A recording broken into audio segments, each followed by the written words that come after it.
Hey everyone! So today I'm going to be talking about the Czech Avant-Garde movement in the 1920s through the 1930s, specifically the origins of Czech Surrealism and the careers of prominent Czech Surrealist painters Jindřich Štrsky and Toyen. To begin, we first have to look at Devětsil. Devětsil was a group of avant-garde artists formed in the 1920s in Prague. The first generation of artists after World War I, the group welcomed all different types of artists who were looking for a sense of freedom from the artistic limitations of the past. Prominent members of the group were Josef Sima, Toyen, Štrsky, and the leader of the group, Karel Tyga. The group was founded on a sense of shared optimism and energy in their critiques of society, and their radically modern styles and techniques.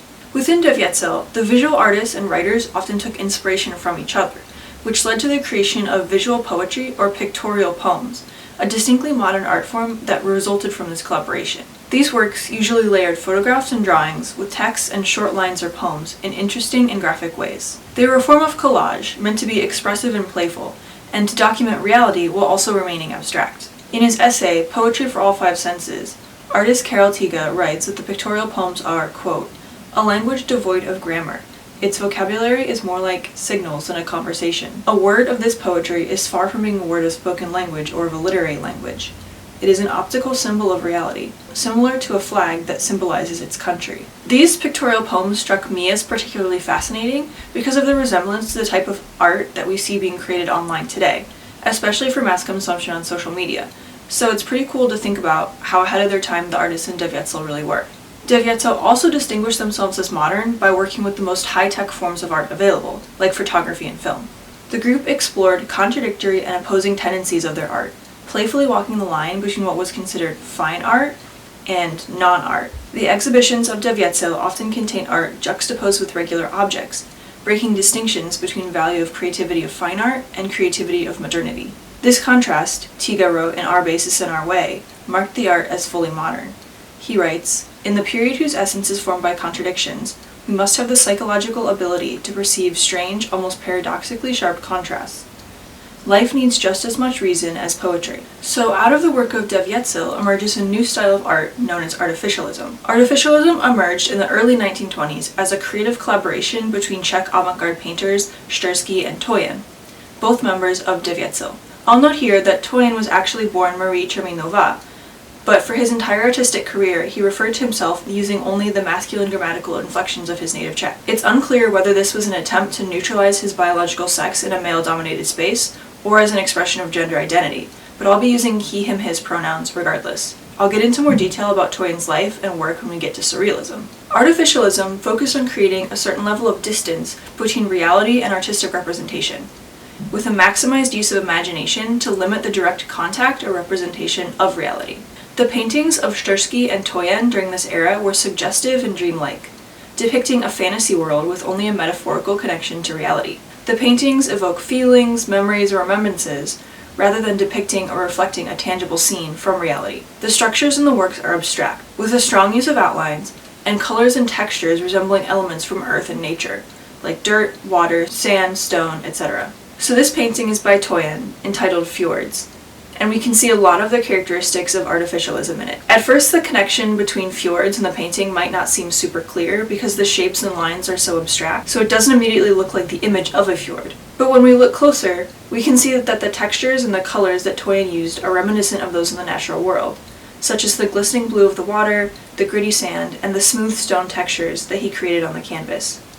Together, Toyen's use of textures suggest or imagine a fjord, without actually depicting the image of one. So now we'll move from Artificialism to Surrealism. Czech Surrealism emerged in the early 1930s, partially out of the Artificialism of Toyen and Štrsky. By this time, Surrealism had already been developing in Western Europe, and many of the artists involved in Devětsil, which had disbanded at this point, either lived in France or communicated with French artists. So much of Czech Surrealism came about from that French influence.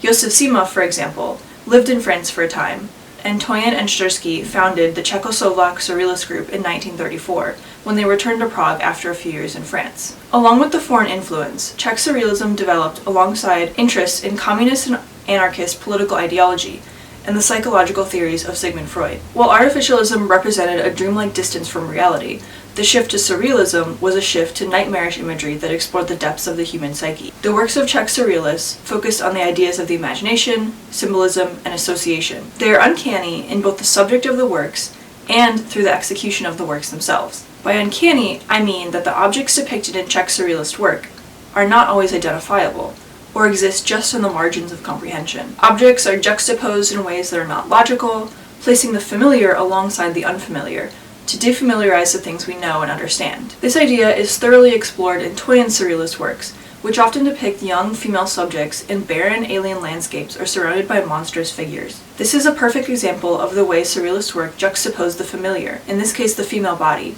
possibly representing a sort of childhood innocence, with a completely unrecognizable setting or background. As a viewer, we are able to connect with the image that we understand, but we are also confused and unsettled by what we cannot recognize, creating this idea of the uncanny through juxtaposition. Alongside the uncanny in subject matter, Surrealism also employed the sense of uncanny in the execution of the works.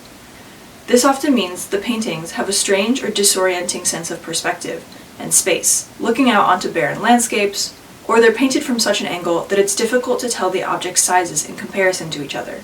In addition, the shapes, colors, and textures may seem unrecognizable or monstrous. In Toyen's 1934 painting, Message of the Forest, we can see both of these types of uncanniness. We can recognize the girl's head in the bottom of the painting, but it appears to be disconnected with any sort of body. The head is held by what looks like some kind of bird, and the images of talons and the texture of feathers is something that we can point out. But at the same time, the bird-like figure is missing a face or beak or wings, or other characteristics of birds that we're used to.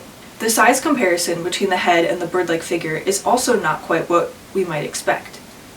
And together, these characteristics give the painting a very eerie, unsettling atmosphere. Toyen's works are also very much representative of the Freudian theories that were common in Surrealist art, and the sense of uncanny that characterized the movement. His paintings explore the idea of childhood and childlike innocence, but also suggest a sense of alienation, disconnection, or lingering fear or trauma in childhood.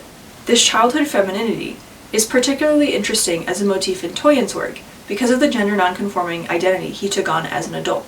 These psychological themes of innocence, childhood, and alienation are certainly characteristic of Czech Surrealism, but Toyen's brand of Surrealism in particular.